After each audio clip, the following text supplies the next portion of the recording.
Changes to Rumble, Urgot, Chogath, and the Tribunal, covered in this episode of the Patch Preview. Welcome, Summoners. I'm Freak and I'm here with Morello, lead champion designer. Together we'll be discussing some gameplay changes coming into the next update for League of Legends. While this video does not cover every single change, it will explain the thought process behind some of our decisions. Rumble seemingly came out of nowhere and was suddenly an overpowered champion. In this patch, we'll be lowering the damage amplification from the Danger Zone, as well as reducing the damage of Flame Spitter. What's the story here, Morello? We overbuffed Rumble on the Jace patch.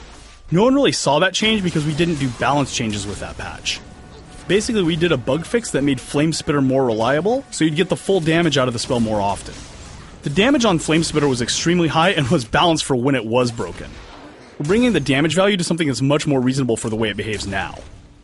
We really like the Danger Zone gameplay, but we had to reevaluate the numbers on it. You'll still feel good for using Danger Zone effectively, but not 30% stronger good. Last patch, we gave Urgot a whole slew of nerfs aimed at his ability ranges and damage. This patch, we're reverting the damage change in Acid Hunter, meaning its base damage is going back up, and the attack damage ratio is going back down. Why are we reverting this change? Our goal when balancing champions is to let them shine in their own special niche. Urgot's role is really tanky fighter range carry who assassinates other carries, and we didn't want to change that about him. And we just went too far with the last nerf on his Q.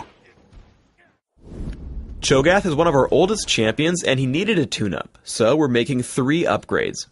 We're quickening his cast times, fixing an issue where Rupture's delay before hitting was random, and making his Vorpal Spike scale in size as Chogath himself grows. What do these changes mean for Chogath? Sometimes we want to give abilities longer cast times, such as like Karthus' Requiem, but Chogath just isn't one of those champions. We found that his cast times were really long and kind of clunky, so we're bringing him down to a half second. This change is going to make Chogath feel a lot better when he chains his abilities together. For Rupture, it was basically hitting somewhere in between 1/2 and 3/4 seconds randomly. We fixed that bug, and now Rupture's timing is consistent right in the middle of those two values. Now Chogath players can actually plan for the delay of the ability, just like other skill shots in our game. The Vorpal Spikes change really is more for fun. They do get bigger and hit more targets as he grows, and not with just Feast, but skills like Lulu's Ultimate or the Summoner spell Surge. This is going to make him a little bit stronger, but mostly it's going to make him feel a lot better.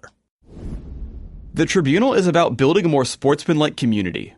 If you find hostile players in your game, remember to report them after the match. When a player receives enough reports, the Tribunal builds a case against him or her for community review. If you're level 20 or higher, head to the Tribunal to vote on cases and help shape the community for the better. We're experimenting with new ways to reform players more effectively. We'll be distributing reform cards to players who receive punishment in the Tribunal.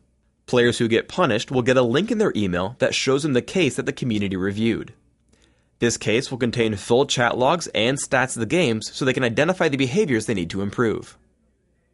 Thanks for tuning in to the League of Legends Patch Preview. Please subscribe to the Riot Games YouTube channel above and leave us your comments just below the video.